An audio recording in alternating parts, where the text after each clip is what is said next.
We got this idea that we're going to send half the people and put them in debt and go to college. They're going to get psych degrees, sociology, environmental, and we're going to neglect the tradesman, the plumber, the assembler, the construction engineer. We can't even build enough ships to deter the Chinese. We don't have the wherewithal. Our brightest people are going into high finance, investment, Wall Street, when they should be going in, I think, to corporate construction, assembly, new products, etc. We need more Henry Fords and people like that, Thomas Edison, and less of these gurus that don't make any.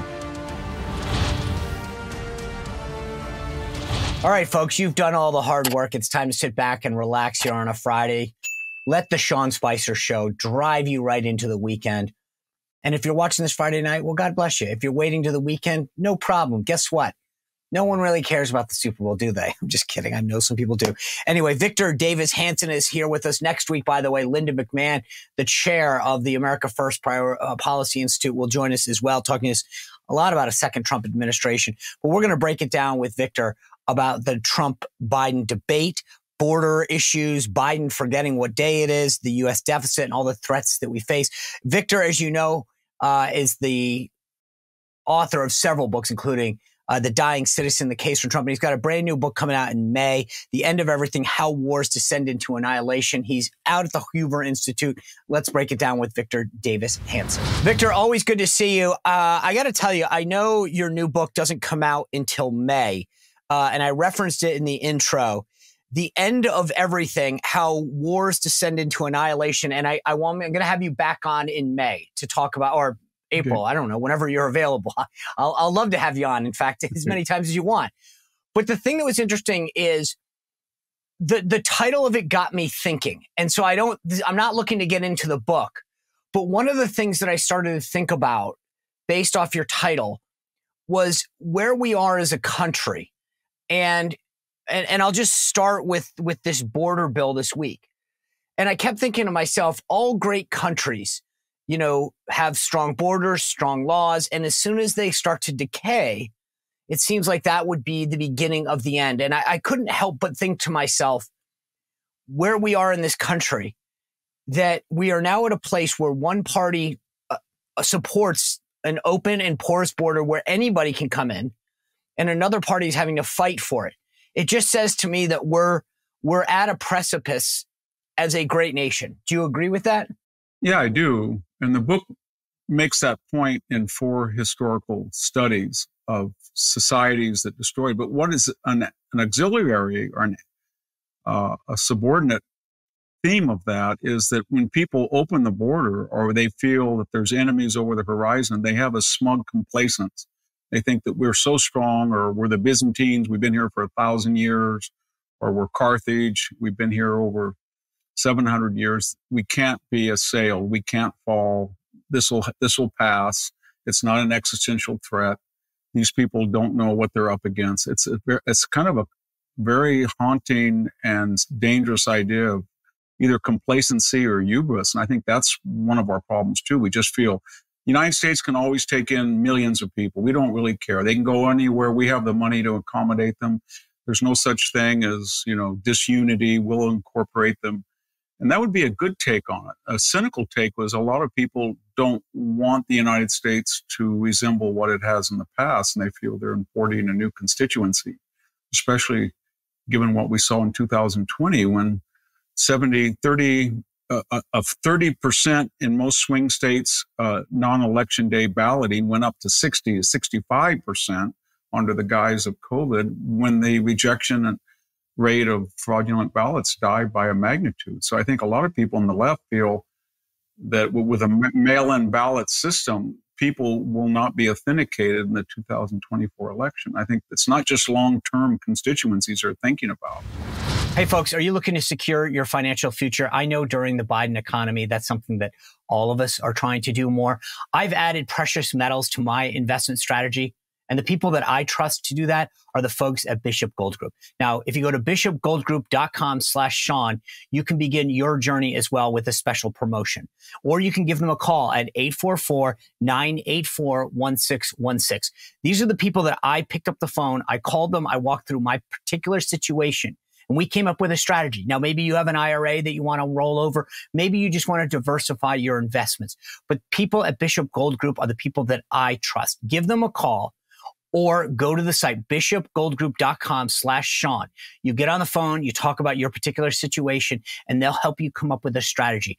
Maybe you keep some of the gold with you. Maybe they do it for you, but you can work with them one-on-one to come up with a strategy that's good for you. So go to bishopgoldgroup.com/Sean to begin your journey to financial freedom through precious metals. Well, Stephen Miller was on the show earlier this week, and he was talking about the fact that in this border bill, which I keep trying to catch myself because it's not a border bill, but in this immigration bill, people who claim asylum will now only be subject to this one, leftist asylum claim officer who will likely just grant them it. And then they are on an immediate path to citizenship, i.e. the ability to vote. There will be no adjudication of that through the court system anymore if that bill were to pass. And getting back to your point, I think that might have been the case. The case that I've been making for a while now is that because of the influx of drugs and particularly fentanyl and of threats, i.e. terrorists that are coming in, that this isn't just about us saying, oh, we can absorb them in some humanitarian cause that I'm sure some people subscribe to, but I believe the vast majority of the folks on the left look at these folks as new voters. They look at this as an opportunity to come in and to grow a constituency. And I've argued this back and forth with folks and said, if you don't agree with that, then why are you, for example, allowing people not to enter through a port of entry? I mean, there's so many things. Why are you fighting people who want to put, razor wire up and then suing them? There's just no case for doing it legally anymore. Yeah, well, I mean, what you just said is often damned as the great replacement theory, but in fact, they cherish that idea and they have different words for it. Books have appeared called The New Democratic Majority or Demography is Destiny, written by triumphalist left-wing officers. But there's a corollary as well. Why do they think they have to do this? They think they have to do this because this hard left neo-socialist agenda of theirs that we've seen the last 3 years doesn't win on any issue 50% a majority of supporters. So they feel that the demographic is not in their favor. The only paradox or irony that I can see to it is that by trying to import a new constituency, they are so endangering and so insensitive to their core constituencies of Latino and Black voters that they may end up canceling this whole effort by losing voters who are suffering from this influx of immigrants, because it's pretty patently clear to inner city residents that they care more about illegal aliens coming into the country than they do providing reliable services to their core supporters. It's interesting that you bring that up because the modern day Democratic Party is just a coalition of disparate groups that feel harmed, right? Yes. That it's not, if you think about it right now, the Republican Party is more, and the conservative movement is about opportunity and welcoming in. You talk about Blacks and Latinos. Those groups have actually started to move marginally towards the right. They're just willing to pick up whatever little scrap of a group will do it. And I think this is to them a huge new, trough of voters that will be with them for a lifetime. Yeah. It also was a revelation when you saw the vote on this preposterous bill coupled with the defections that led to the relief of Mayorkas from an impeachment resolution. You really do see that the Republican Party has a large number of people who have other issues involved other than worrying about border security. And I don't know what the reason is. Maybe they feel that the corporate Wall Street Chamber of Commerce part of the party needs inexpensive labor. I don't know why, because the labor participation rate is only about 61%. And if we could get rid of incentives not to work, we wouldn't need additional workers. But it really showed you that the Democrats are completely regimented, united. They brook no dissension. And the Republicans, even with the majority, cannot pass impeachment of Mayorkas.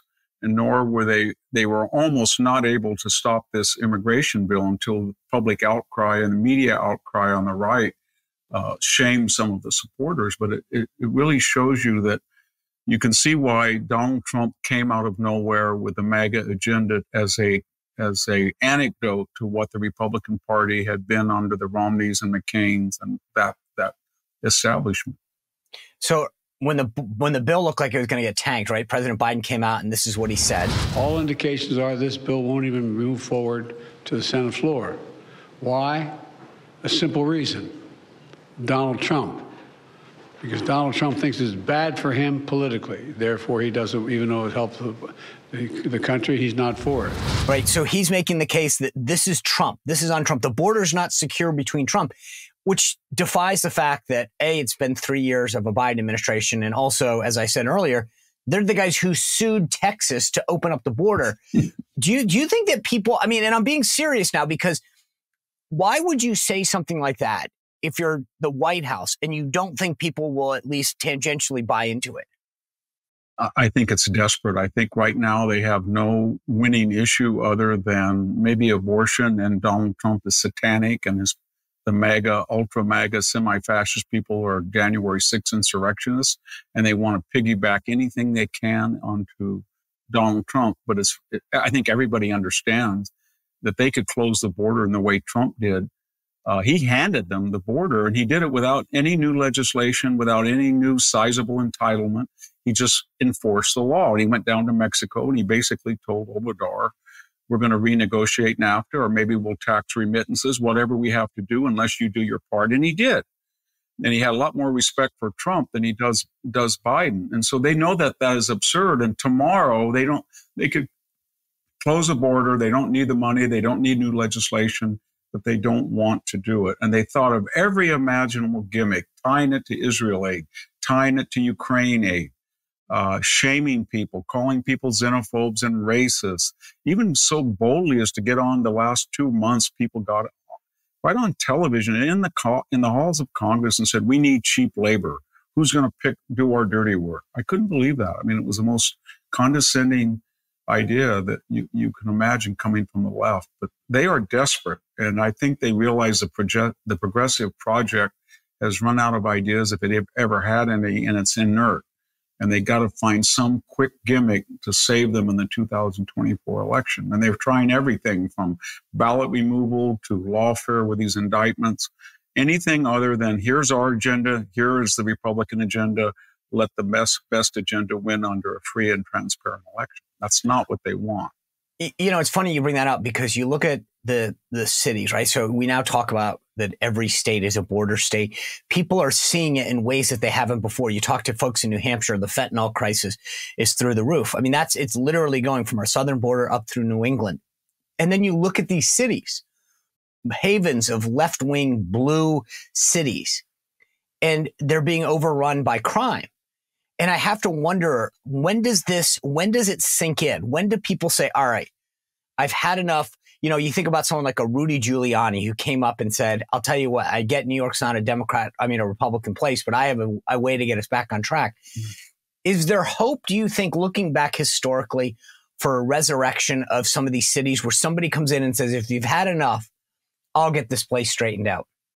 Yeah, because, you know, this manifestation of decay is relatively recent. I can remember as a Bay Area, where I work in the Bay Area, I can tell you that as late as 2010, it was a enviable place. It was almost too expensive to live. So many people wanted to get in. Now they've left in droves. But what I'm getting at is what was destroyed quickly could be rebuilt fairly quickly by just taking all of the new legislation that ruined things and just reversing it and dealing with the homeless problem, bringing back 3 strikes and you're out in California, getting some money, lowering taxes on businesses, et cetera, et cetera. But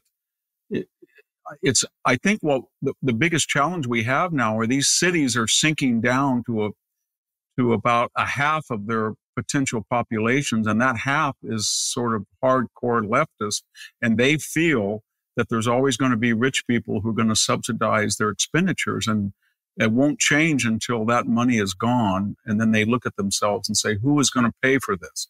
And that's what's happening in California as a state. We're losing $250,000 per year, and only 1% was paying half the income tax. And they're desperate. Now they're trying to raise it to 16% when 13 drove out. And you get the impression that's in a doom loop. And then they know it's in a doom loop. And yet they not quite at the point of exasperation where they say, we did this to ourselves. We've failed. We've ruined this beautiful state we inherited. We've got to change. I don't think we're quite there, but we're getting close. Hey, guys. As a former White House press secretary and a graduate of the U.S. Naval War College, I spent a lot of time thinking through contingency planning. And there's nothing better that you can do for yourself and your family and your loved ones than getting the Patriot Power Generator 2000X. When something goes wrong, a natural disaster, some other thing that attacks our power grid, you will be prepared. The Patriot Generator 2000X is the perfect thing for your house, your family. You can plug in everything, a refrigerator. So if you have medical supplies or food, you will be prepared. All of those other tablets and computers, things that are helpful for you and your family, the Patriot Power Generator 2000X takes care of it. The best part about it is it's portable. You can bring it in your house. You can take it with you on a trip, run it out of your car at a campsite. It doesn't matter. Put it literally in your house and on the counter and power the fridge. You can do it. Plus, it operates off a solar panel, which comes free with your order. You will be prepared. No running to the gas station, no worrying about anything else. The Patriot Power Generator 2000X is your hedge against the inevitable. Go to 4patriots.com/Spicer to get yours now. So I think of all the people that I know during COVID and post-COVID that left California and said, I'm going to Texas, I'm going to Montana, to South Dakota. And I feel like there's either the people who are left are either the people who are trapped there financially or the people who are okay with it. Yeah, well, I think a lot of people like myself, who is the sixth generation California, I have 2 children. I have grandchildren here. My children don't have the wherewithal to move, just pull out, leave their jobs and go anywhere. And I don't really, at 70, want to go halfway across the country and not see my I have a farm that's been in my family for 150 years. And I feel part of me says, who says it's their California? Who said that Gavin Newsom gets to have it? Who said that all of these 27% of our state population was not born in California, who's residing here? Who says it's their country? I think that's a better attitude a lot of we conservatives had, especially with the universities. Who says that the people on campus at this particular day or year in our history own Harvard or own Yale? How about the alumni? How about the taxpayer who subsidize it with generous tax breaks? And so I think we really have to say to us, yeah, we can create alternate new institutions to make up for what they have grabbed and expropriated, but why not just say it's not yours to steal? And California belongs to the people who created it and handed it to us as a wonderful place, and we're going to try to get it back. And you people are interlopers and thieves, and they are. They just came in here and redefined California and said it's ours, and you're racist or you're xenophobes, and we're going to take it over and we're going to change it. And I don't think they should get away with it. And have you, in history, are there examples where this has happened, where you see this decline and decay? Yes. It had a rebound? Yes. Before the collapse of the Roman Empire, it happened in the 3rd century AD. People saw what was happening, and there was a renewed effort to refund the currency and make it more stable, to under Diocletian to do administrative and to control the borders. But the most important was the Byzantine Empire. In the 6th century, it was through. It was the Eastern Empire, and the Western Empire had fallen. And all of a sudden, out of nowhere came Justinian. And he said, we're going to have a new legal code. We're going to get rid of this huge worthless bureaucracy. We're going to build Santa Sophia, the greatest cathedral for 1,000 years in Christendom. We're going to recodify the law. And he created a renaissance that lasted for 1,000 years. So it can be done, but it requires leadership, imaginative leadership. And it requires people to fight. And you can't just, I think we're all guilty of it, a monastery of the mind. We just say, you know what, I don't want to watch the Oscars anymore. I don't want to watch the NBA playoffs. I do not want to watch the Emmys. I've given up on the Hollywood, any of these, White House correspondent, all this ridiculousness. I don't want it anymore. I don't like popular music. I'm just going to go off on my 1 acre. And I think that's understandable, but that kind of isolationism, it feeds into the left's control of our institutions. We've got to take the institutions back, the universities, K through 12, the corporate boardroom, the foundations, popular entertainment, sports. They don't own it. And I think that they get an enormous amount of influence without majority support from the control of these media and other institutions. So in the last 6 months, 12 months, I have felt like there are some reasons for hope, whether it's what happened at Harvard, at least firing Claudine Gay, some of the consumer protests that have occurred against places like Target and whatever, where people stood up. Are we fighting enough? Are we fighting the right way? I think we're beginning to. I really do. I'm very confident. I think that all of the barrage of smears and slanders of the left doesn't mean anything. When Claudine Gay played the race card, nobody listened to it. She was fired, gone, done. She was a plagiarist, clear.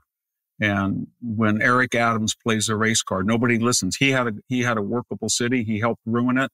It's his fault. It has nothing to do with his race. And people are demanding, I think, that accountability. And the old idea that you'd rather be called I don't know, a child molester rather than a racist or a homophobe or xenophobe or I don't think it affects people the way it does. They're so tired of it. It's the inflation. It's sort of like Gresham's law that it's just driven out normal discourse. It's so empty. So I think there's a lot of people who I'm kind of confident. I think the only problem that we're going to see in the 2024 election is to what degree these indictments, this lawfare is going to find liberal judges, liberal prosecutors, and liberal juries and try to incarcerate for the first time in history the Republican candidate. And I don't know, I hope we can stop that.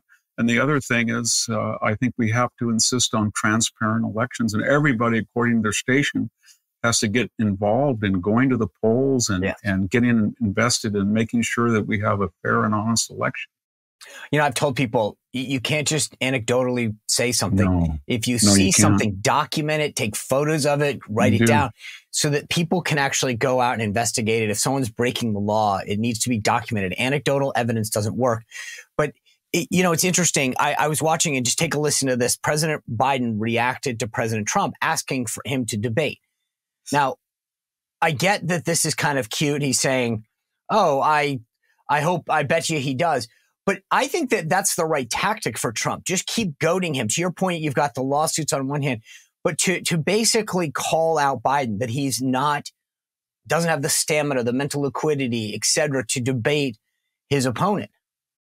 Yeah, and I think that the left understands that. I think when they look at the Trump campaign and they compare it to 2016 or 2020 or Trump's own discipline or the knowledge that Trump has gained from 4 years of governance, they see a far more disciplined, far more effective campaign. And when you look at what Heritage and other think tanks are doing to prepare for a possible Trump win and the types of appointees and types of agendas that would be available to Trump, I think they're really scared of it because I feel that they think he could possibly win the Senate, win the House, and he could be a revolutionary figure like Reagan. And he could. And I think he himself is a lot more disciplined. And I think that scares.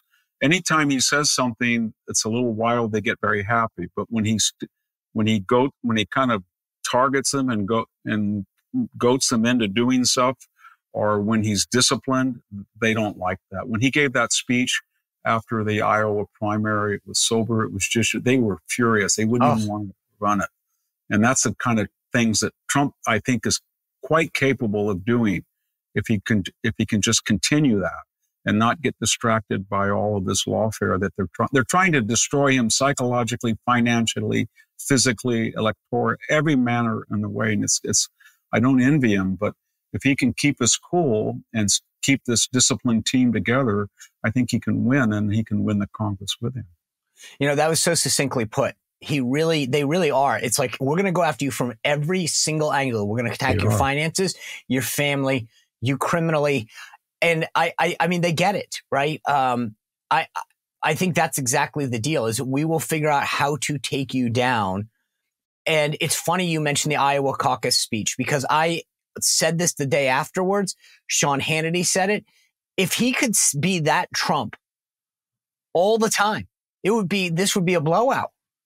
It would. And I think he's starting to see that. I think he did less well after New Hampshire. It wasn't as disastrous as everybody said he was, but if he just followed the Iowa paradigm, or he made fun of himself sometimes. He's got a great, you know him better than anybody. He has a great sense of humor. He can be self-critical, and he's at an age now where he's more introspective, and I think he could he could win. And I think everybody I talk to in the left, and I work in the Bay Area, so that's almost everybody. So everyone. They are terrified. They are absolutely terrified of him right now. And the odd thing is they keep saying he's a dictator and he's going to be insist on retributions. And this is from people who weaponize the FBI, the CIA, the DOJ. And the one thing that Trump didn't do is he didn't get vindictive, and he didn't turn government into a personal police force to harass and hound his enemies. He's not that. He didn't do it. And yet they project themselves. I think part of the problem we're dealing with is they know if they had suffered from themselves what they did to Trump, and if they were Trump now on the cusp of, being seriously able to win the president, they know what they would do. And they project what they would do under Trump. That's it. No, that's it. They're like, if I had 4 years of knowledge and could do all this, here's what I would do. Exactly. All right, folks, if you've been watching the show for a while, you've heard me talk about my friend Leo Grillo. He rescued a Doberman years ago, and he named the dog Delta. Delta stands for dedication and everlasting love to animals. He took it a step further. He founded Delta Rescue, and if you go to deltarescue.org, you can see some of the amazing work that they do. Just check out those videos. Look at some of the things that they do and the research. It's amazing. It's a no-kill sanctuary. You notice I didn't say shelter. It's a sanctuary. Dogs, cats, horses, they all roam free. They get the nutrition and the care they need for life. That has been Leo's mission. But it doesn't stop there. Leo wants to make this an enduring mission. All of Delta Rescue runs on our contributions, $5, $10, $100, $1,000, whatever you can do. But Leo really wants to make sure that this outlasts even him. So if you go to deltarescue.org, you can check out not just the videos, but go to the estate planning kit and think about whether or not helping animals and ensuring that Delta Rescue lives on is part of your mission as well. Go to deltarescue.org, make a contribution, but then download that estate planning kit, deltarescue.org. Check it out now. Last weekend, President Biden was out and he described a conversation he had with a bunch of world leaders. Let me play it for you. Right after I was elected, I went to what they call a G7 meeting, all the NATO leaders. And it was in the south of England. And I sat down and I said, America's back. And Mitterrand from France looked at me and said, how long are you back for? So here, that's the president of the United States. And this goes to, I think, part of what we're talking about, which is he's describing a conversation he had. Well, first he says Germany, but it's the French president who died in 1996. And I keep thinking to myself, all of the dishonest institutions that we have. When President Trump, let's face it, he screwed up Nikki Haley and Nancy Pelosi was talking about January 6th. Everybody went bonkers, right? Yeah. And it was, is he losing it? Da, da, da. Biden does this every day. And in that instance, literally tells people he's having a conversation with, and Macron, by the way, the current French, president didn't just happen. I mean, so it's not like you're like, oh, forgot who that is, right? Because he's new or something like that. Macron's been there for a while. But here you have him confusing a president that hasn't been in office since 1996 and not a peep from the media, because I think part of this is they're scared to expose just what's really happening with him. And that's probably why he wouldn't even do the Super Bowl ad. Yeah, I was kind of confused. I was confused by the punditry that said, oh, it's inexplicable that Joe Biden would give up this historic, iconic opportunity to speak to the world. And I thought, no, it's not. Right. If I was Biden's handler, I wouldn't let him get close to the Super Bowl. Even a softball question he could screw up. He is failing at a geometric, not an arithmetic rate. Each month, if you look at clips to where he was on Inauguration Day compared to today, it's not the same. It's not even then the same Joe Biden, much less 2 or 3 or 4 years before he was president. So I think they understand what's going on and they're terrified of it. And they don't know what to do. And I think they're inching toward some type of, convention escape hatch if it gets bad, because I think the stress of the campaign, to the degree he even wages a campaign, may exacerbate what's going on. And I think they have backup plans as we speak, but they don't want to. They can't disclose them. But I've talked to a lot of Democrats, especially fundraisers and bundlers, and they tell me they're talking all the time. The donor classes, we do not want him to be our nominee because we're going to lose a lot of power, and our agendas are going to be inert if he's the nominee, because he will lose, and I think he will lose if he's the nominee. Are they more worried? And I don't mean to be. I'm not trying to be glib or disrespectful. Are they more worried that he'll lose or that he'll die in office and Kamala will become the nominee? Well, I think it's both. I think they have a problem, and they're ruthless people, and they would have acted by now if Kamala Harris was not vice president. They would have found a way to bring someone in. But the problem they get, to be quite blunt and cynical, the only person that they can bring in as an alternative to Biden would be Michelle Obama, because she's another black woman, and you cannot tell everybody in 2020 that you must have a black woman as vice president for diversity, equity, inclusion purposes, and then throw her under the bus and bring in a Gavin Newsom. It's just not viable. No, and that's Gavin's problem, right? Yes, it is. He's a straight white dude. He's got to come out as gay or something, because I feel like right now he doesn't fit where the progressive left is. It's the paradox of a lot of wealthy, white, bicoastal, elite liberal males that they created, and they did create it, the diversity, equity, inclusion paradigm. And they thought that they would always be so clever or so powerful or so rich that it wouldn't apply to them. But at the highest levels, it does apply to them. And he's almost, by his own ideology, eliminated himself from contention, at least until this DEI tyranny, at least as long as it lasts. So that's their problem right now. It's how do we ease Joe out, and what do we do with Kamala? Because there's two givens. We do not want him to be president, and we especially do not want her to be president. And that's pretty much what it is. A couple things. Number one, I've never seen anybody do a better job as cheerleader than Gavin Newsom. He is doing everything to try to. He's the best surrogate they have. God bless. But I agree with you. The second thing is, and this is serious, Joe Biden guaranteed job security by naming Kamala Harris, because nobody wants her. They literally are keeping, like Weekend at Bernie's keeping him going rather than have her.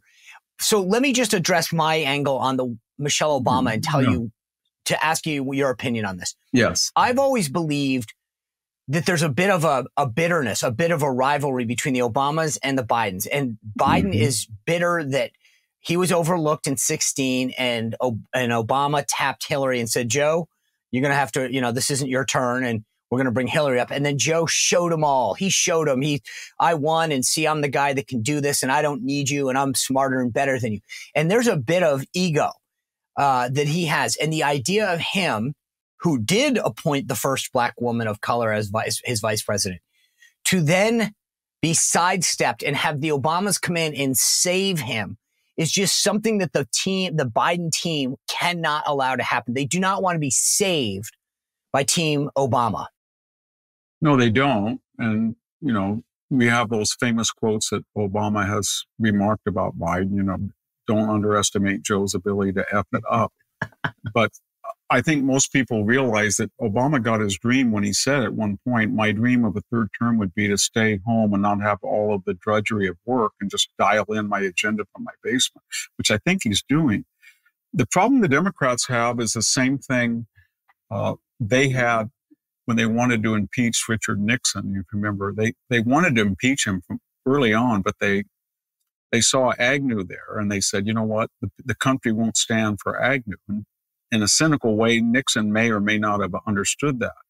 But they really trumped up charge. I mean, Agnew was probably had a lot of legal exposure, but given what in those days, what most governors did as governor of Maryland, it was not unusual. And they really trumped that up and got rid of him. And that way it was palatable to put in Jerry Ford. And they thought the country and the moderate Republicans would back it. And so that's what they have to do. But this time, Kamala Harris hasn't committed a crime and she's a black woman and they can't get rid of her. And so they're stuck with Joe Biden in the way that the Republicans thought they were stuck with Richard Nixon, or the country thought they were, as long as Agnew was there.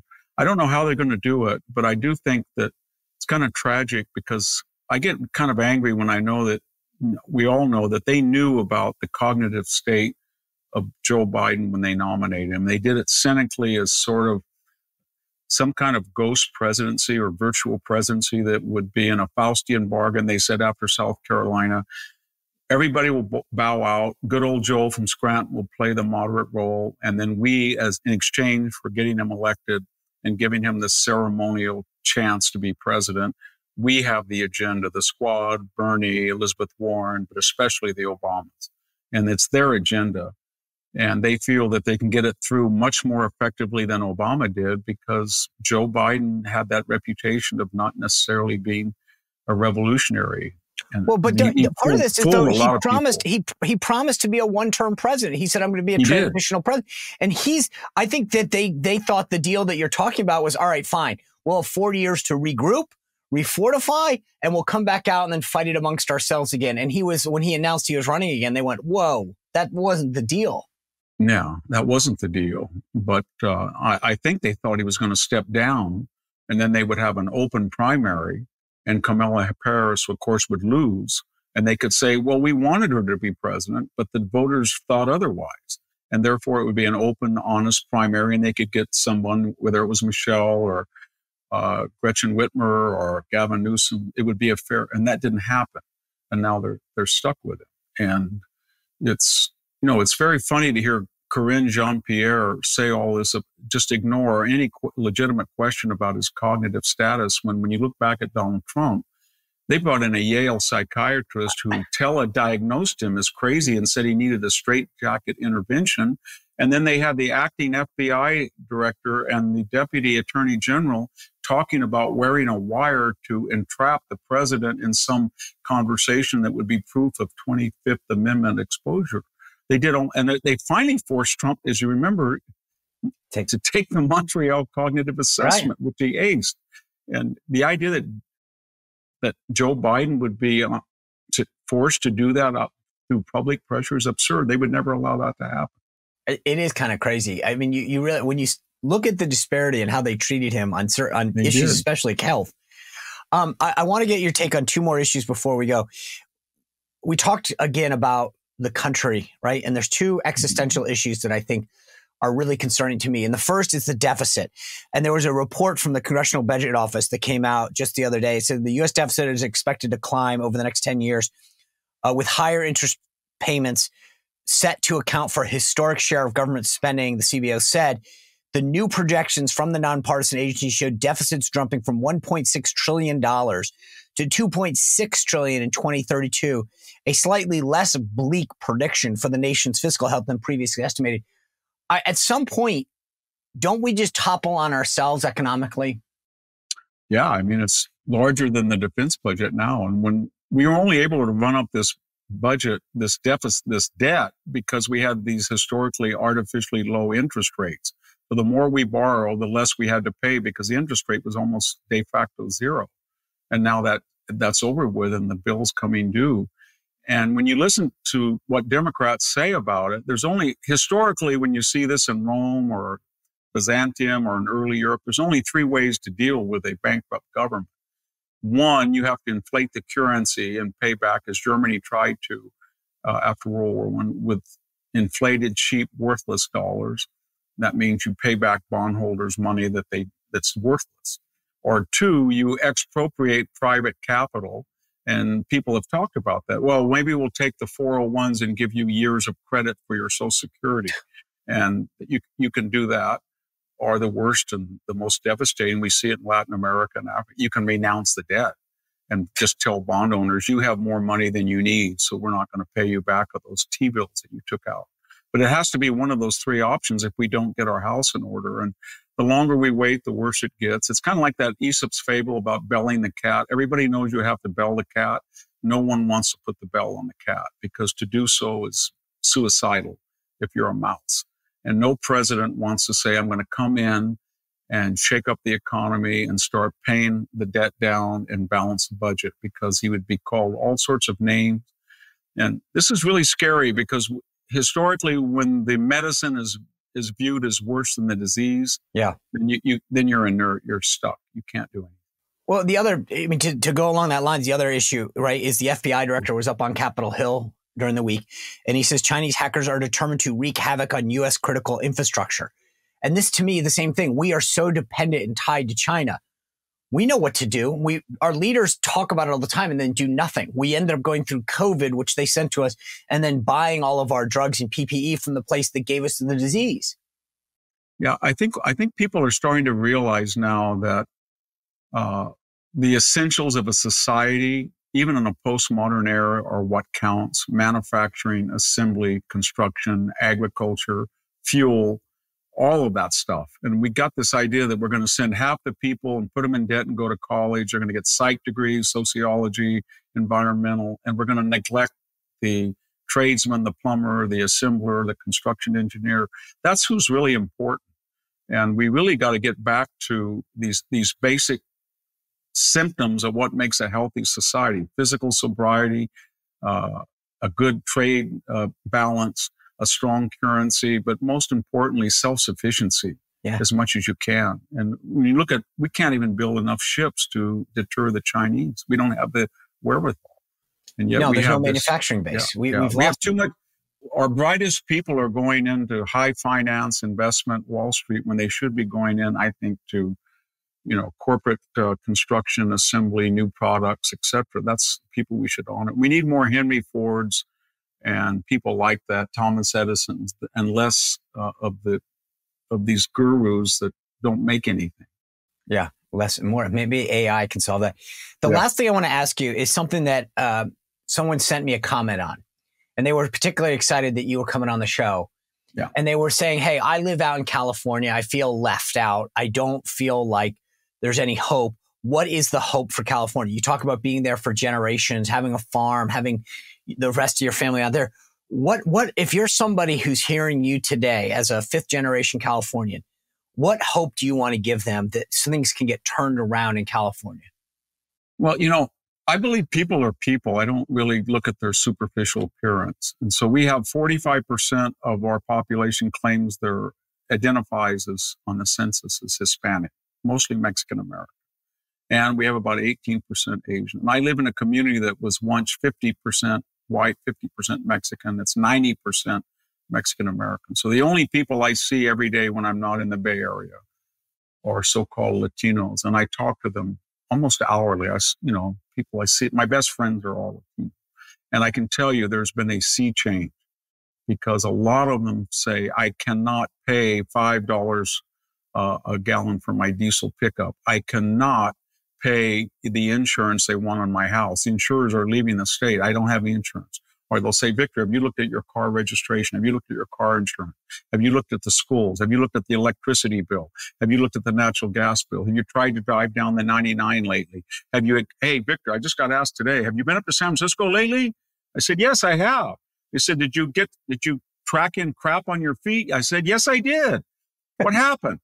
And they want to know. And I think they're so ingrained as a community to be loyal to the Democratic Party that it's hard.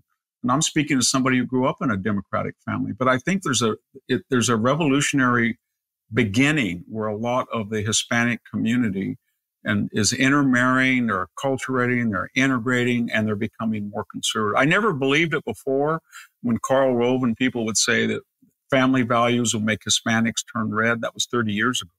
But I'm starting to now. And I think it's happening, and it's a wonderful development. It is a wonderful development. Victor, I I love our conversations. You really add such insight and perspective. I know hopefully people have read The Case for Trump and Dying Citizen, both amazing books. The new book, The End of Everything, How Wars Descend into Annihilation, comes out in May. But as a fellow author, I will tell you to folks, go out there, go to Amazon right now, pre-order the book. That's a huge sign of support for authors. So look, Victor never disappoints. The books are insightful and amazing, just like the conversation. So if you're listening, please go out there and subscribe, to go to Amazon, get that book now. You'll have it delivered when it comes out, and then you won't have to remember in May. So thank you. Congrats on this latest book, though, and I appreciate you being with us. Thank you, Sean. Happy to be here. You bet. All right, folks, thanks for being with us. I hope you have a great weekend. Make sure you continue to share and subscribe. As you go around this weekend, spread the good word. Tell people about the show. Make sure that they subscribe. Go to Apple, YouTube, Rumble, Spotify, wherever you get podcasts, and then double down, go everywhere else. You can join the show at SeanSpicerShow.com/VIP and be part of our weekly groups. Thanks for being with us. We'll see you back here on Monday. See ya. Well, if you enjoyed this content, make sure to like this video, subscribe, and click the notification bell to get more.